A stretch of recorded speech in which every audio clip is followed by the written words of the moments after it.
Assalamualaikum warahmatullahi wabarakatuh. Alhamdulillah. Alhamdulillahilladzi arsala rasulahu bil huda wa dinil haqqi liyudhhirahu 'alad dini kullih. Wa kafa billahi shahida. Asyhadu an la ilaha illallah wahdahu la syarika lah. Wa asyhadu anna Muhammadan 'abduhu wa rasuluhu la nabiyya ba'dah. Allahumma salli wa sallim wa barik ala nabiyyina Muhammad wa ala alihi wa sahbihi wa mawalah. Rabbi shrah li sadri wa yassir li amri wahlul 'uqdatam min lisani yafqahu qawli. Rabbi zidni ilma warzuqni fahma bi rahmatika ya arhamar rahimin. Amma ba'du, jamaah di Mushola Darussalam yang dimuliakan Allah Subhanahu wa taala. Pertama, marilah kita bersyukur kepada Allah Subhanahu wa taala sampai sore atau petang hari ini kita diberikan oleh Allah Subhanahu wa taala karunia dan nikmat yang berlimpah. Salawat dan salam mudah-mudahan tetap tercurah kepada Nabi kita Nabi Muhammad sallallahu alaihi wasallam, kepada keluarga beliau, para sahabat, orang-orang yang mengikuti jalan Rasulullah sallallahu alaihi wasallam hingga hari akhir nanti.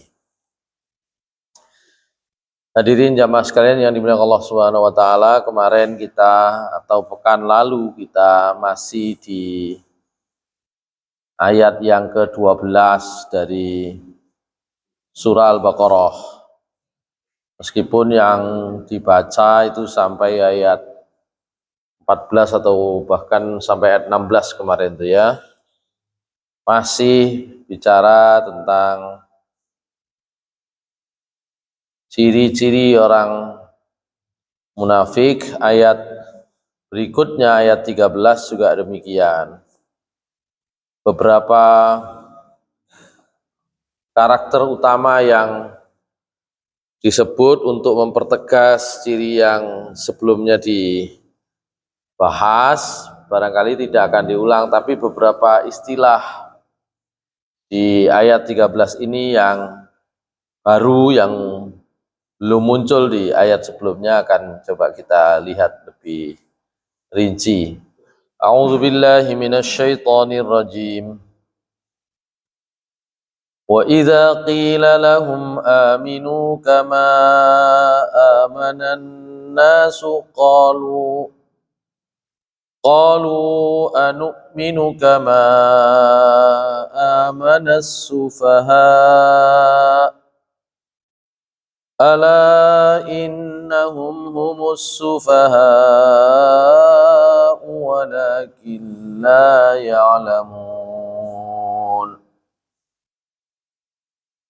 Wa idza laqul ladzina amanu qalu amanna wa idza khalau ila syayatinihim qalu inna ma'akum innama nahnu mustahzi'un. Allahu yastahzi'u bihim wa yamudduhum fi tughyanihim ya'mahun. Ulaika allazina ishtaraw ad-dalalata bil huda fama rabihat tijaratuhum wa ma kanu muhtadin. Shadaqallahul azim. Allah Subhanahu wa taala di dalam ayat ke-13 ini menyebut bagaimana orang-orang munafik itu ketika diminta untuk beriman sebagaimana kaum mukminin, orang-orang yang menjadi sahabat-sahabat terbaik Nabi sallallahu alaihi wasallam beriman. Wa idza qila lahum, dan apabila dikatakan kepada mereka, siapa orang-orang munafik, aminu, berimanlah kalian. Beriman seperti apa? Kama amanan nasu, sebagaimana orang-orang sudah beriman, sebagaimana manusia lain sudah beriman. Qalu, mereka menjawab, anu'minu, apakah kami diminta harus beriman kama amanas sufaha, seperti orang-orang safih.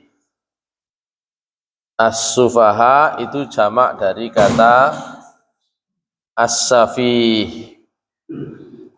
As-sufaha itu makna paling gampangnya adalah al-juhala. Al-juhala itu artinya orang-orang yang bodoh.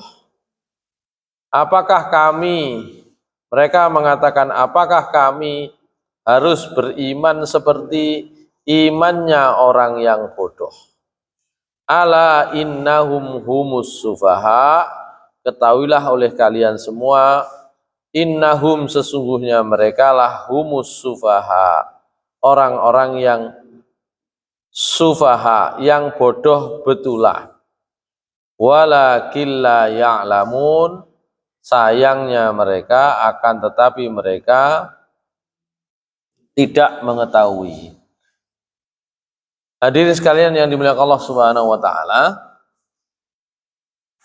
Jadi di dalam ayat ini Allah Subhanahu wa taala menyifati ya orang-orang munafik itu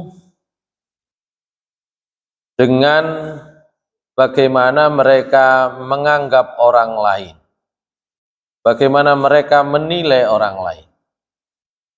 Jadi orang-orang munafik pada saat itu ketika diminta beriman kama amanan nasu, sebagaimana orang-orang sudah beriman. Siapa orang-orang itu? Para ahli tafsir sepakat an-nas di sini maksudnya adalah al-muhajirun wal ansor. Ya. Orang-orang yang beriman di sini adalah orang-orang muhajirun. Kalau di dalam tafsir Al-Qurtubi, al-muhajirunnya itu tegas. Tapi untuk menyebut al-ansor itu beliau menyebutnya al-muhakkikuna min ahli Yathrib, yaitu orang yang memang betul-betul beriman dari ahli Yathrib. Karena nanti sebagian orang munafik itu adalah orang-orang Yathrib Madinah. Banyak orang-orang munafik itu orang munafik Madinah. Karena Madinah itu namanya dulu Yathrib ya.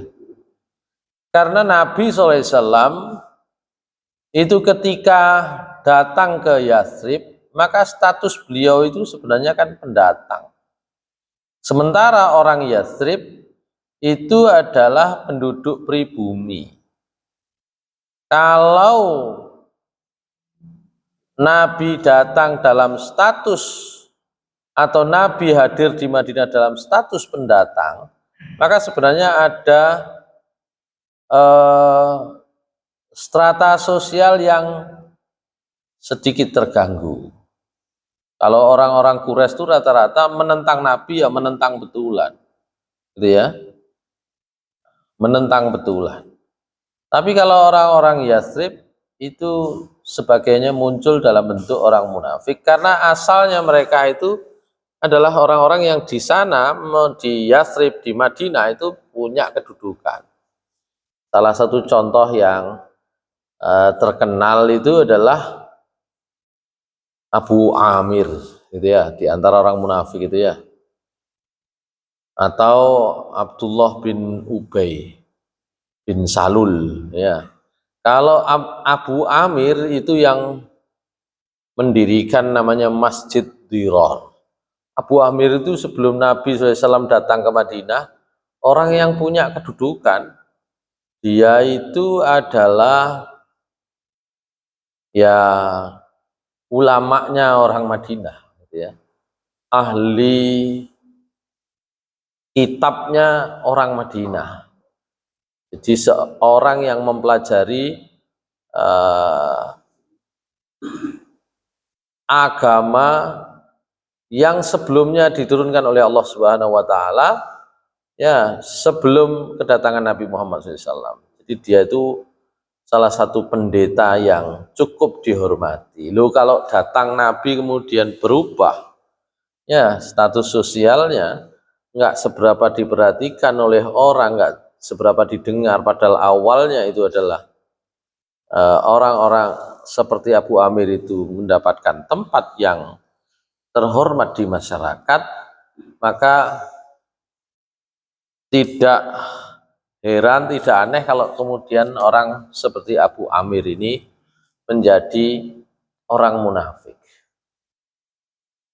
Jadi munafik itu tidak sekedar hanya karena imane itu setengah-setengah, tapi sebagian besarnya kalau kita kupas satu persatu, itu memang orang-orang yang dulunya pernah punya kekuasaan, kemudian hilang. Nah, istilah wong saiki niku jarene post power syndrome, gitu ya. Dulunya punya kehormatan, dulunya punya kedudukan, kemudian digantikan oleh Nabi Shallallahu Alaihi Wasallam. Jadi masalahnya begitu, sama. Abdullah bin Ubay bin Salul juga begitu. Dia orang-orang yang punya kedudukan, tapi kemudian tergeser. Nah, wa idza qila lahum aminu kama amanan nas, qalu, mereka akan berkata, anu'minu kama amanas sufaha. Ya. Apakah kami akan beriman sebagaimana orang-orang sufaha, orang-orang yang bodoh itu beriman? Siapa yang disebut bodoh? Pertama, makna bodoh menurut sebagian ahli tafsir adalah ya memang sahabat-sahabat Nabi. Ya, sahabat-sahabat Nabi itu kan rata-rata orang yang tidak terpelajar. Ya, hanya sedikit orang yang kemudian mereka ini menjadi orang yang terpelajar. Semua pendukung Nabi, semua yang beriman kepada Nabi, bukan hanya kepada Nabi Muhammad, semua Nabi rata-rata adalah orang-orang yang kelas sosialnya itu rendah. Ini yang kemudian dalam beberapa kajian akademis,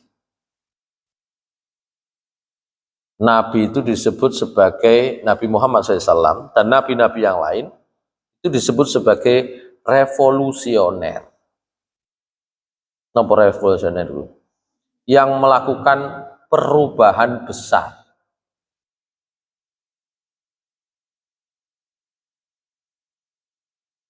Mengapa? Karena struktur sosial yang Nabi hadir di dalamnya itu pasti tidak memberi keuntungan kepada masyarakat kelas bawah. Makanya masih pendukungnya Nabi Musa juga masyarakat kelas bawah. Ya, masyarakat yang menjadi budak di Mesir. Begitu pula nabi-nabi yang lain itu selalu yang mengikuti mereka adalah orang-orang yang tidak mendapatkan keuntungan secara status sosial. Sehingga argumentasi orang-orang seperti orang munafik pada masa Nabi itu sebenarnya argumentasi yang juga umum kita temukan di dalam umat-umat sebelum Nabi Muhammad SAW. Kita misalnya dengan istilah yang sedikit berbeda, misalnya kita bisa lihat di dalam surat Hud. Ya, surat Hud ini banyak bicara tentang kisah nabi-nabi meskipun pendek-pendek ya. Ya. Surat Hud ayat 27 misalnya. A'udzu billahi minasy syaithanir rajim. وقال الملأ الذين كفروا من قومه ما نراك إلا بشرا مثلنا وما نراك اتبعك إلا الذين هم أراذلنا بادي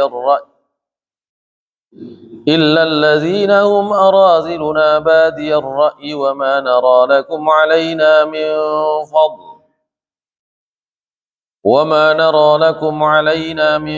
فضل بل نظنكم كاذبين. Ini zamannya Nabi. Ini yang dibicarakan Nabi sinten? Ayat 27 ini. Ayat sebelumnya ini Nabi Nuh, kan jauh ke belakang itu. Sama orang-orang yang menjadi umatnya Nabi Nuh ketika diminta beriman, mereka menjawab, wa qala al-mala'ul ladzina kafaru min qaumihi. Berkatalah orang-orang al-mala' niku. Pemimpin-pemimpin, orang-orang yang punya status sosial tinggi dari kalangan orang-orang kafir, ya, bagian dari kaumnya Nabi Nuh. Mereka mengatakan apa? Manaraka illa basyaram mislana.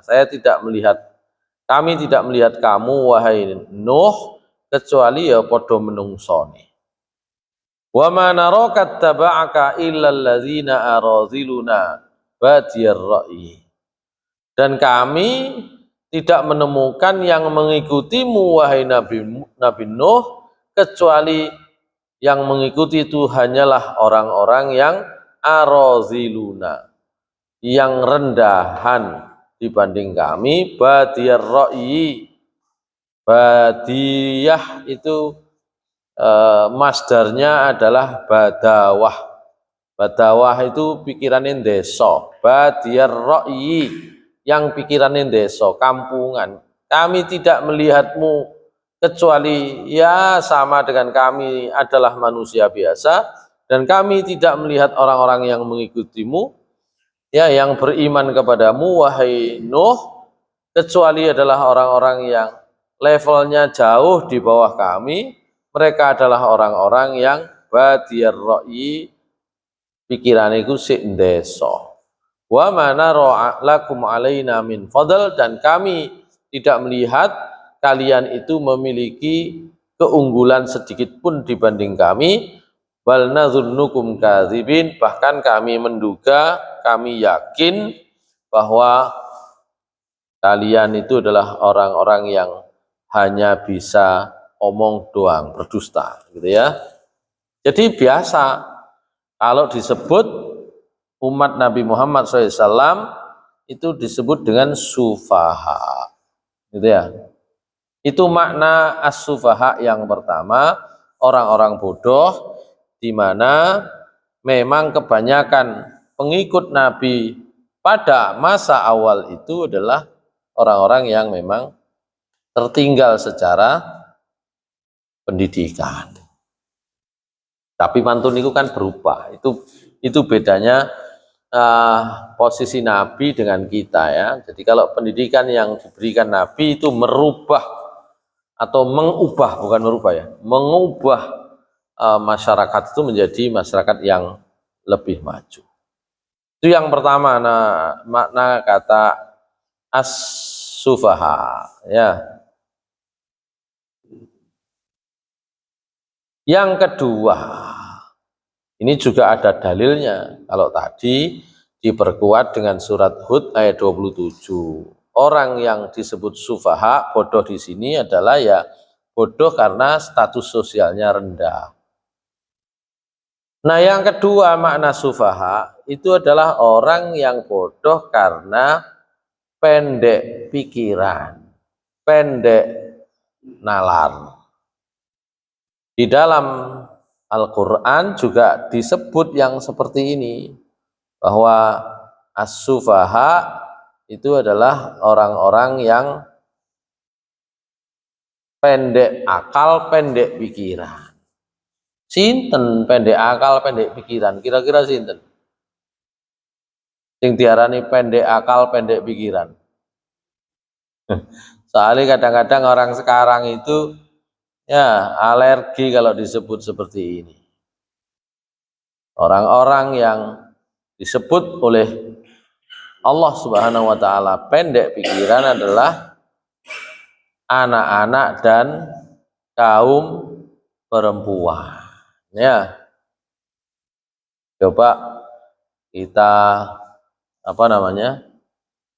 lihat di dalam surat nopo niki. Jadi ya itu keadaannya dulu ya. Surat An-Nisa ayat 5 ya.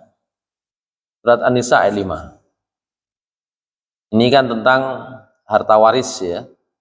Harta peninggalan, harta yang ya yang diwariskan kepada anak-anak yatim gitu kan.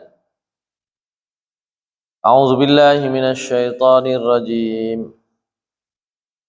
Bismillahirrahmanirrahim. Surat An-Nisa ayat 5. Wala tu'tus sufaha'a amwalakum allati ja'alallahu lakum qiyaman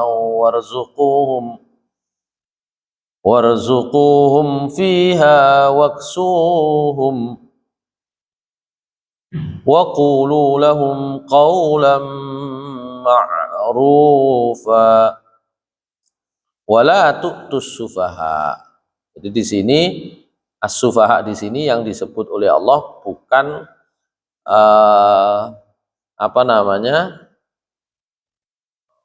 orang munafik, tapi orang yang memiliki itu tadi as-sufaha bimakna orang yang la yuhsinut tasarruf fil mal di sini ya. Orang-orang yang tidak cakap, tidak mampu mengelola aset, mengelola harta li adami aklihi ya au nahwihima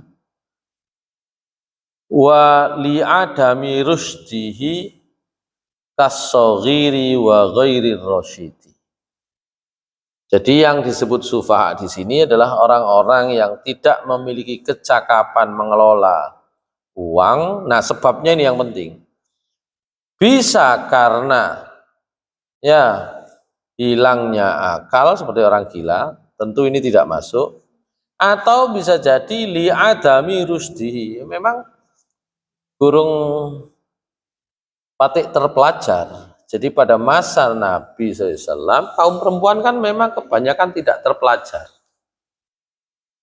Kaum perempuan tidak terpelajar seperti anak-anak, namanya anak-anak, ya belum terpelajar. Hanya sedikit kaum perempuan yang terpelajar pada masa Nabi SAW. Ya, meskipun kalau potensinya pinter-pinter. Aisyah itu kan pinter, tapi kalau baca tulis ya seperti kebanyakan orang perempuan waktu itu. Jangankan yang perempuan, yang laki-laki aja banyak yang tidak bisa baca tulis. Kebanyakan yang ikut Nabi tidak bisa baca tulis, kan gitu. Di antara perempuan yang sedikit lebih pinter dari yang lain pada masa Nabi itu adalah Hafsah binti Umar. Jadi Nabi SAW itu menikahi beberapa orang perempuan yang nanti punya peran tersendiri. Jadi ada istri Nabi orang yang secara ekonomi itu sangat mapan, representasi orang kaya seperti Khadijah, ya kan? Tapi ada yang cerdas seperti Aisyah, nggak kaya. Aisyah itu nggak kaya, ya, nggak cerdas, nggak bisa baca tulis seperti kebanyakan, tapi cerdas. Cerdasnya melalui bisa menghafal seluruh apa yang dialami oleh Aisyah itu melekat betul, ya. Itu Aisyah, makanya nanti ya karena beliau dinikahi dalam usia muda, ya si landep-landep pikirannya kan gitu ya. Makanya kalau nggak ada Aisyah itu ya banyak persoalan domestik, terutama urusan rumah tangga yang kita tidak akan tahu syariatnya. Justru dengan adanya Aisyah dia hafal no kabeh. Istri Nabi yang lain ya jenenge pun sepuh ya lalian. Ya perlu ada orang seperti Aisyah, itu ketentuan Allah. Nabi SAW menikahi Aisyah itu kan ketentuan Allah. Itu salah satu rahasia atau sirinya kan di situ. Kalau umpama sing liyane ya lalian, nggak ono sing disampaikno. Gitu ya. Nah, satu lagi yang punya kemampuan khusus baca tulis itu adalah Hafsah binti Umar. Ya. Kalau urusan rumah tangga yang dihadapi sehari-hari, tetap jauh lebih banyak yang dihafal oleh Aisyah. Maka Aisyah itu menghafal banyak hadis. Tapi yang bisa terpelajar, bisa baca tulis itu Hafsah. Pada masa Nabi yang boleh ditulis itu hanya Al-Quran. Pada masa Nabi hidup yang boleh ditulis itu Al-Quran. Kalau selain Al-Quran nggak boleh ditulis. Kata Rasulullah SAW, la taktubu anni illa Al-Quran. Jangan kamu tulis apapun dari saya kecuali Al-Quran. Nah, karena itu mengapa hadis itu pada masa-masa awal mboten enten sing wani nulis, mboten ditulis. Sing apal nggih apal, ya. Sing iso nulis mungkin hafalannya kurang. Kenapa saya sebut yang bisa nulis hafalannya kurang? Sejak sampean itu bisa baca, bisa nulis, maka hafalan kita itu akan berkurang. Soalnya sembarang diwoco, sembarang mari ngono jakakno sing dicatet. Sampai niling-niling, kita ingat-ingat. Kalau dulu belum bisa baca dan tulis, itu ingatannya luar biasa. Kenapa? Kalau lihat tulisan nggak punya arti. Arek cilik niku pokoknya apale nemen. Tapi sejak orang anak termasuk bisa baca dan bisa menulis, maka kekuatan hafalannya itu bisa berkurang cepat. Moco nang embong, moco napa? Tulisan nang bae truk langsung diwoco, ya kan? Niku yang diingat-ingat. Nah, akhirnya semakin banyak yang diingat, ya semakin sedikit ingatan yang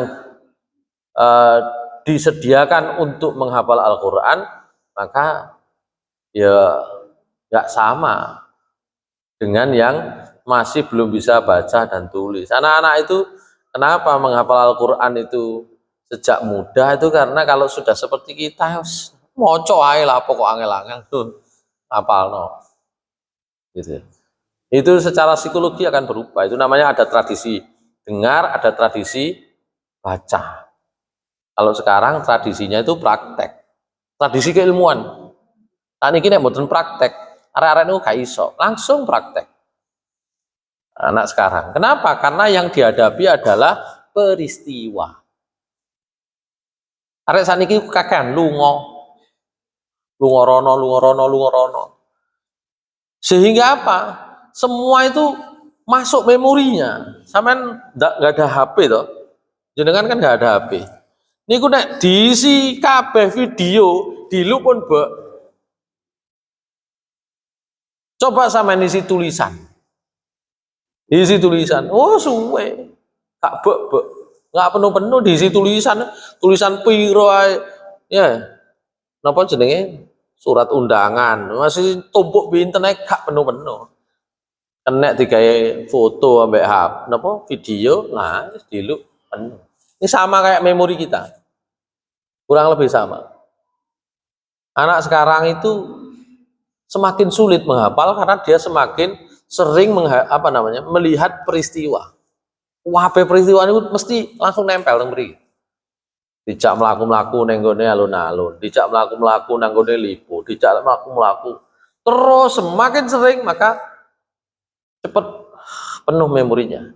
Meskipun memori manusia itu dibuat luar biasa oleh Allah, iso ngembang dewe. Tapi rata-rata dia akan menjadi kesulitan untuk menghafal. Nah, kalau zaman pian itu wis ngapalno teks itu gampang. Nah, sakniki ya tambah angel. Kakean lunga. Ya, begitu. Zaman biyen dereng iso nulis, tambah gampang ngapale. Karena setiap tulisan nggak punya arti. Yang menjadi penuh itu kan kabeh duwe arti, duwe makna nang ini. Kalau dulu kan ya ini ngaji nang kene, jamaah nang jopo ambek nyingkur ngoten ya. Tapi apal di sini sing diomong niku apal. Nek saniki mboten kabeh kakean metu titik akeh wong liwat, metu maneh tambah akeh wong liwat, tambah akeh keramaian, tambah banyak keramaian. Itu semakin sulit ngapalkan. Nah, kata Rasulullah SAW, la taktubu anni illal Quran. Jangan tulis dari saya kecuali Al-Quran. Kenapa? Kalau itu ditulis, Al-Quran ditulis, yang dilakukan Nabi ditulis, campur. Nah, yang bisa nulis dan baca dan nulis, itulah yang kemudian menjadi juru tulis Al-Quran. Salah satunya Hafsah. Yang punya kumpulan tulisan tentang Al-Quran yang sudah diturunkan itu Hafsah binti Umar. Itu spesialisasinya istri Nabi yang satu ini, Hafsah. Termasuk salah satu orang perempuan terpelajar pada masanya. Dan itu catatan, itu tulisan. Nanti pada masa Abu Bakar As-Siddiq, ya, dan masa Umar bin Khattab, Hafsah perannya sangat penting untuk bisa memberikan garansi jaminan bahwa Al-Quran itu bisa dijaga. Tapi kebanyakan kaum perempuan termasuk anak-anak adalah orang-orang yang secara intelektual itu masih belum terpelajar. Itulah yang disebut as-sufaha. Nek gampangane as-sufaha arti paling sederhana adalah ya wong gak sekolah, gitu ya. Apakah kata orang-orang munafik, apakah kami ini harus beriman seperti wong sing gak tahu sekolah, ya kan gitu ya. Atau makna kedua, apakah kami diminta beriman koyok model imane arek cilik-cilik. Jadi anak kecil itu dianggap anak yang tidak punya pengetahuan karena yaitu tadi ya namanya masih kecil. Atau kaum perempuan sing rata-rata pada saat itu ya kurang pengalaman dalam bersosialisasi. Itu sufaha, itu maksudnya demikian. Bukan sufaha itu karena status akalnya itu adalah orang yang rendah, tapi karena tidak punya bacaan, belum terpelajar, nggak punya pengalaman. Kayak arek cilik, ya begitu. Itulah yang mereka katakan. Maka Allah menjawab, ya di dalam ayat yang sama Allah mengatakan, Ala innahum, ketahuilah oleh kalian, sungguh mereka itu humus sufaha, mereka lah yang bodoh, yang sufaha itu, walakin la ya'lamun, akan tetapi mereka tidak mengetahui. Jadi itu makna ayat ini, menceritakan orang-orang munafik menganggap orang-orang beriman dari kalangan muhajirin dan ansor yang betul-betul beriman kepada Allah dan Rasulnya adalah orang-orang yang secara intelektual ada di bawah mereka, atau yang secara pikiran seperti anak-anak atau seperti kaum perempuan. Maka Allah mengatakan, ala innahum humus sufaha'u walakin la ya'lamu. Baik, ini yang ayat ke-13. Sebenarnya kalau di dalam beberapa tafsir itu disebut siapa saja yang ngomong begitu, ya. Mereka itu adalah orang-orang yang tadi itu sebenarnya awalnya adalah orang-orang terhormat, tapi kemudian dengan kedatangan Nabi Shallallahu Alaihi Wasallam mereka tersingkir, gitu ya. Mereka tidak mendapatkan tempat, ya.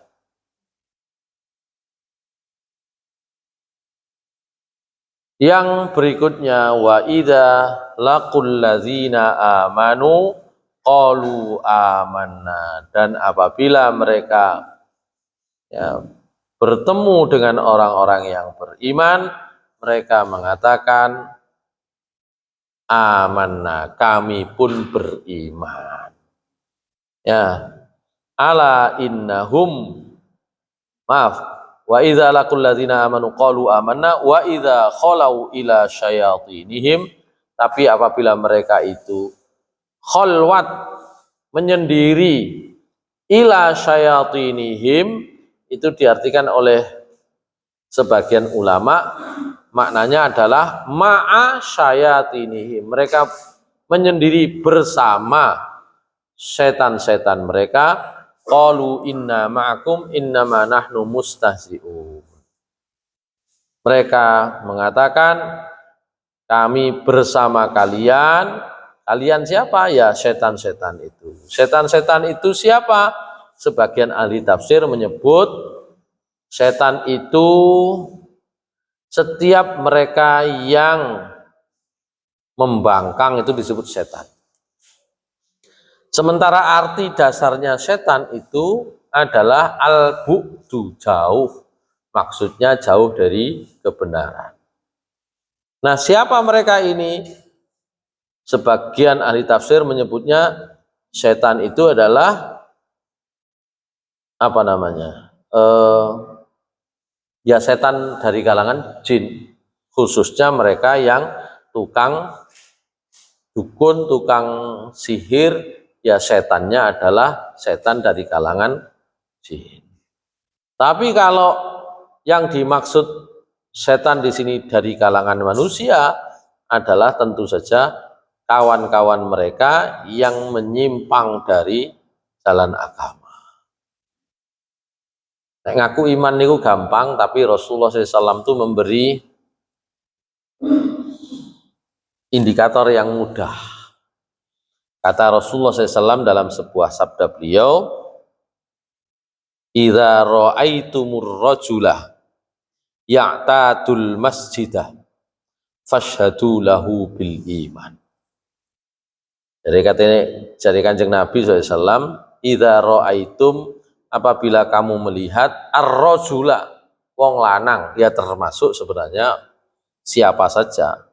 Kaum perempuan pun juga sama, karena kalau dalam bahasa Arab itu pokoknya nek disebut lanang itu biasanya kaum perempuan itu ikut. Tapi kalau disebut kaum perempuan belum tentu kaum laki-laki ikut. Atau karena kebanyakan ya aktivitas itu diwakili oleh kaum laki-laki, maka sesungguhnya yang disebut itu laki-laki. Di dalam apa namanya model komunikasi kita itu biasa, yang disebut sebagian tapi yang dimaksud adalah semuanya. Itu istilahnya zikrul ba'di wa yuradu bihil kullu. Sing disebut sebagian tapi sing dimaksud itu keseluruhannya. Aku kok gak ketok, gak tahu tumon, mohon maaf, raimu. Nah, mosok raine tok. Nggih, maksudnya sawake kabeh kan ngoten iki. Tapi itu representasi. Utawa lebih kecil lagi. Aku kok gak tahu ero batang hidungmu. Nah, mosok batang hidung tok. Itu zikrul ba'di wa yuradu bihil kullu. Ya. Sama juga ya ketika disebut di dalam Al-Qur'an in a'udzubillahi minasyaitonirrajim innama harrama 'alaikumul maitah waddam wa lahmal khinzir wa ma uhilla bihi li ghairillah. Yang diharamkan oleh Allah dalam surah Al-Baqarah ayat 173 ini, 3 diantaranya itu langsung dia itu mewakili semua bentuk darah, pokoknya sembarang darah. Ya, maitah, mau napa maitah niku? Bangkai, semua macam bangkai. Dan itu umum sekali. Itu umum. Kemudian yang belakang wa ma uhilla bi ghairillah juga begitu. Apa saja yang disembelih bukan atas nama Allah, itu haram. Tapi ketika menyebut babi, Allah menyebutnya walahmal khinzir. Sungguhnya Allah hanya mengharamkan bagi kalian bab ini daging babi. Apa limpone niku mboten haram? Apa ana misale dimasak usus babi mboten haram? Wong sing disebut laham. Apa ndase niku mboten haram? Apa kulite mboten haram? Haram. Tapi cukup dengan menyebut sebagian yang bisa mewakili, karena kebanyakan orang itu ya makan itu daging, maka disebut lahmal khinzir, tapi maknanya adalah ya semua anggota badannya babi itu. Nah, sama juga begitu kata Rasulullah, pokoknya awakmu menyaksikan melihat ada laki-laki, maksudnya ada orang laki-laki kah, perempuan kah, orang dewasa kah, orang tua kah, anak kecil kah, ya'tadul masjidah, biasa kulino moro nang masjid, fasyhadu lahu bil iman, maka bersaksilah untuknya bahwa dia iman. Jadi iman itu rumusan sederhananya bukan di pengakuan. Kulino nang masjid, jadi Nabi ya sampean sekseni nek niku wong iman. Kalau wong iman, wong api. Cuma kadang-kadang repot nang masjid mboten tahu, salat gak tahu ketok ya. Ya, mari ngono nek pas ngapunten, nek pas meninggal, mari ngono bapak-bapak monggo disekseni nggih. Almarhum niki tiang sae. Nggih, nah, nggih nang gangge ae. Ya napa saged ya mboten napa-napa dianggap donga ngoten mawon. Tapi malaikat kan boten mungkin keliru nyatet kan ngoten ya. Boten mungkin keliru nyatet. Kadang-kadang kita begitu ya. Ya itulah baiknya kita, gitu ya. Baiknya kita. Tapi sekali lagi malaikat tentu punya catatan sendiri. Cari Nabi gampang. Wong iman ngaku niku gampang. Tapi wong iman sederhana. Sampai ndelok wong kulino nang masjid, saksikanlah dia itu adalah orang yang beriman. Maka di dalam ayat ini Allah Subhanahu wa taala ya mengatakan, memberikan gambaran ciri orang munafik. Mereka itu kalau bertemu dengan orang iman mereka mengatakan kami beriman, tapi mereka kalau sudah menyendiri dengan kelompoknya ya dengan kelompoknya mereka mengatakan ya kami bersama kalian. Kata Ibnu Abbas radhiyallahu anhuma, sinten wong sing muni ngeten niki ya? Siapa orang yang mengatakan demikian ini? Ya, mereka itu ada 5 orang. Khamsatu nafar minal Yahud. Ya, jadi kalau ketemu dengan ru'asa mereka, pemimpin-pemimpin mereka, golongan mereka, setan mereka, mereka mengatakan kami bersama kalian. Inna ma'akum innama nahnu mustahzi'un. Sinten sing dianggap ru'asa, dianggap pimpinan-pimpinane wong munafik niki. Di sini disebut ada 5 orang kata Ibnu Abbas. Mereka itu kebanyakan rata-rata adalah orang Yahudi. Yang pertama adalah Ka'ab bin Ashraf, ya, kemudian Abu Burdah di Bani Aslam, kemudian di keluarga Juhainah ada Abduddar, kemudian ada Auf bin Amir di Bani Asad dan Abdullah bin Sauda di Syam. Ya, Masyaallah muslimin rahimakumullah, itu penjelasan dari apa namanya Ibnu Abbas tentang orang-orang yang dianggap sebagai syayatinihim, setan-setannya orang munafik itu ya. Mereka mengatakan inna ma'akum ay ala dinikum, kami bersama kalian, maksudnya agama kami wis padha ambek sampean. Inna ma nahnu mustahziun, maksudnya adalah kami hanya berniat mengolok-olok, mengejek Nabi Muhammad SAW dan para sahabatnya, gitu ya. Maka kata Allah Subhanahu wa taala, ketahuilah ya bahwa Allahu yastahzi'u bihim wa yamudduhum fi tughyanihim ya'mahun. Ya. Justru dengan sikap mereka itu, ya, maka pasti Allah yang akan mengolok-olok mereka. Ya, kata Allah Subhanahu wa taala dalam firman-Nya yang lain, wa jazaa'u sayyi'atin sayyi'atum misluha.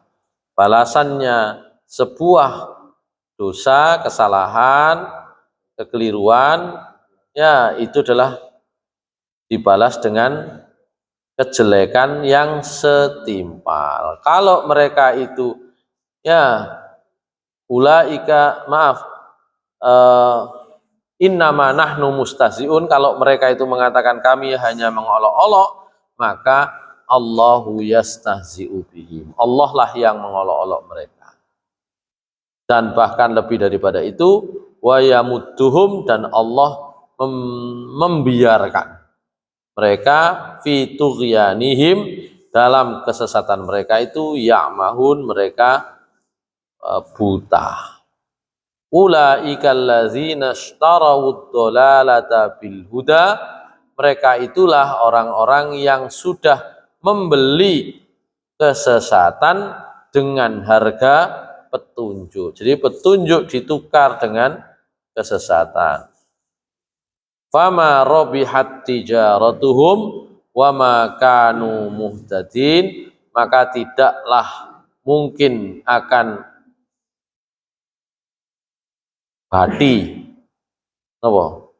beruntung, tidak akan mungkin ada labanya, untungnya, tijaratuhum, jual beli mereka, perdagangan mereka,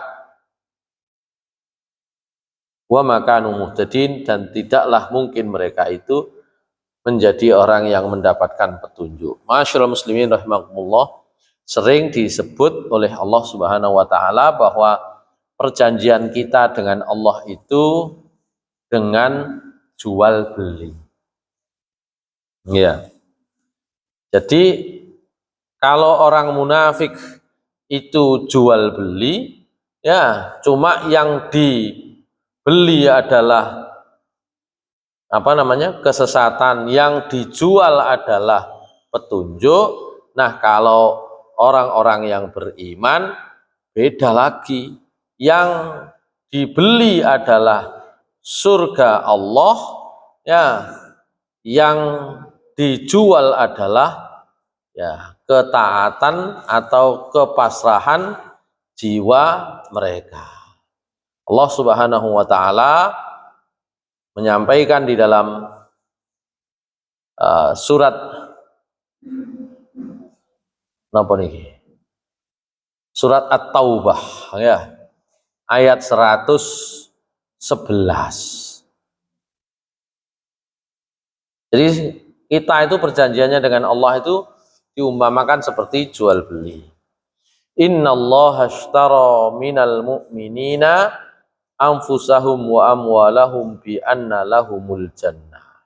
Sungguh Allah sudah membeli jiwa-jiwa, nyawa-nyawa, harta-harta dari orang yang beriman dengan harga surga. Bi anna lahumul jannah. Napa kok diumpamakan seperti jual beli? Karena kula panjenengan itu biasane nek transaksi kali sinten mawon termasuk dengan Allah iku hitung-hitungan.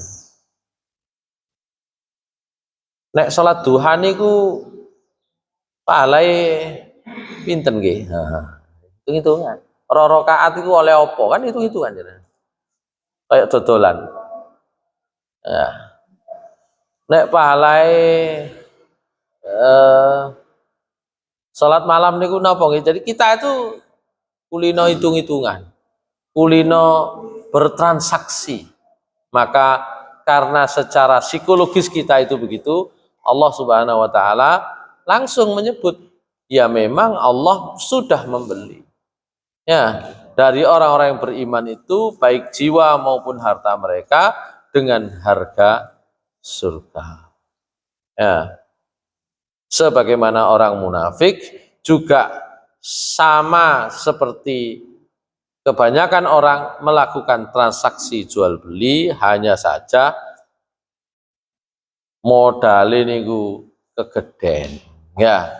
Sementara yang diperoleh justru barang yang tidak berguna, kesesatan. Itu makna dari ulaikal ladzina ishtarawud dhalalata bil huda fama rabihat tijaratuhum wa ma kanu muhtadin.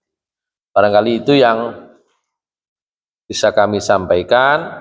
Nanti di ayat pinten berarti ini wau 13, 14, 15 ya, tinggal 16, 17, 18, 19, 20 itu dibuat perumpamaan. Nanti ada cerita, kisah, termasuk nanti orang-orang munafik di akhirat itu nanti disamakan dengan yang di ayat ke-19 kalau tidak salah. Au kasayyibim minas sama'i fi dzulumati wa ra'du wa barq yaj'aluna asabi'ahum fi adhanihim minas sawa'iqi hadzarul maut. Nanti ada situasi bahwa yang dihadapi oleh orang munafik tidak hanya saat ini di dunia tapi juga nanti di akhirat, dan itu digambarkan oleh Allah di dalam ayat-ayat berikutnya. Saya kira demikian. Masih ada satu ini ya, satu topik lagi atau satu uraian lagi tentang apa yang dilakukan oleh orang munafik dan apa yang akan mereka peroleh di bagian selanjutnya. Qulu qouli hadza wa astaghfirullaha li wa lakum innahu wal ghafurur rahim. Subhanakallahumma bihamdika asyhadu an la ilaha illa anta astaghfiruka wa atubu ilaik. Assalamualaikum warahmatullahi wabarakatuh.